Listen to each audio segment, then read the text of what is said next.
中午11:45下班回家，40分钟给老公做了2个菜1个汤，看看今天的菜系有没有你喜欢吃的。现在的猪肉好便宜，买了一根大棒骨才花了16块7。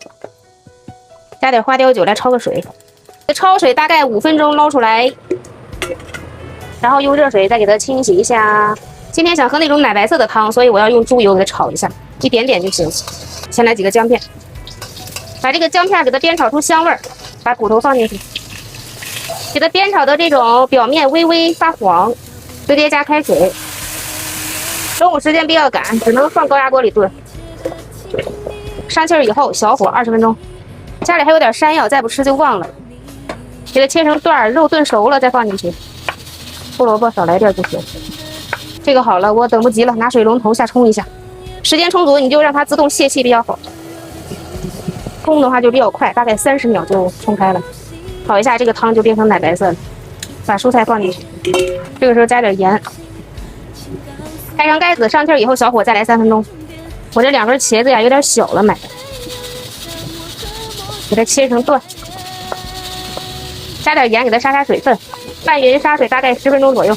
时间到以后，用清水再给它投个1、2遍，然后把水分给它攥干，加点玉米淀粉给它拌一下，加2勺就行。让它每一个茄子上面都裹满淀粉就行。如果想吃少油版的，就用不粘锅来煎，煎的大概有2、3分钟，到这个程度基本上就可以了，成熟备用。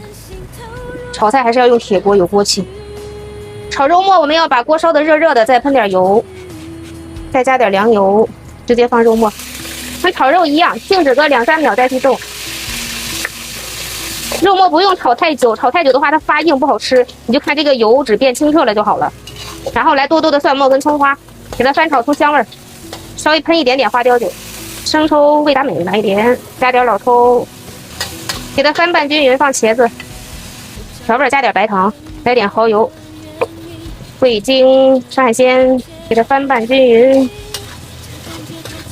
然后再加点水淀粉。这个肉末茄子不管是配米饭还是配馒头，真的超级的香啊！少做点，省得老剩。肉末茄子搞定，有条件的可以再撒点小葱花。上次做南瓜丝饼剩的半个南瓜，今天给它炒吃了。小时候我们家都是自己种的南瓜，那个一到这个季节，天天炒南瓜吃。不用削皮，直接给它切成片就行。把锅烧热，先喷油，再来点凉油，葱蒜爆锅。爆香以后直接下南瓜，可以稍微给一点点的水，不要多。下完水之后，等待个1分钟左右来调味。调味非常简单，加点盐，提个鲜就完事儿。就这个菜，我猜有很多人应该都没有吃过，口感就是咸甜口的。清炒南瓜搞定，这个时候骨头汤也好喽，撒点香菜或者葱花都行。这个汤绝对美味至极。这个汤你就喝吧，一喝一个不吱声。棒骨山药胡萝卜汤搞定，好啦，吃饭喽。